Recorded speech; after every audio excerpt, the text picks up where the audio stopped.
আমরা চাই একটি প্রতিদ্বন্দ্বিতাপূর্ণ নির্বাচন।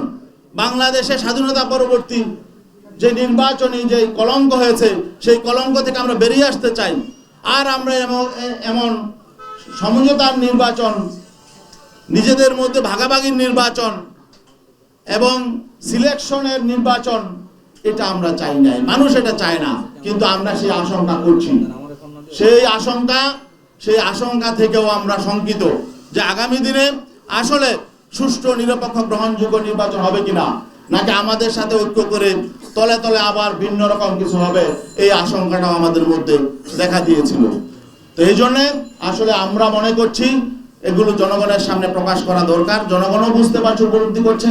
আমাদের কাছে বিভিন্ন দিক থেকে বিভিন্ন সংবাদ আসছে, বিভিন্ন রাষ্ট্রের সাথে বিভিন্ন পরিকল্পনা করা হচ্ছে, কি হচ্ছে এটাও আমরা জানি না। এখন বিশ্বস্ত এখানে সমঝোতা সমন্বয় হতে হলে, ঐক্য হতে হলে পারস্পরিক শ্রদ্ধা, বিশ্বাস, আস্থা লাগে। আমরা আস্থা, বিশ্বাস, শ্রদ্ধার জায়গা যখন ভেঙে যায় তখন তো আসলে সেখানে ঐক্য টিকে না। এই জন্যে আমি ইসলামী আন্দোলন বাংলাদেশের মহতারাম আমিরের পক্ষ থেকে আদিষ্ট হয়ে আজকে আপনাদের সামনে এই কথাগুলো বললাম।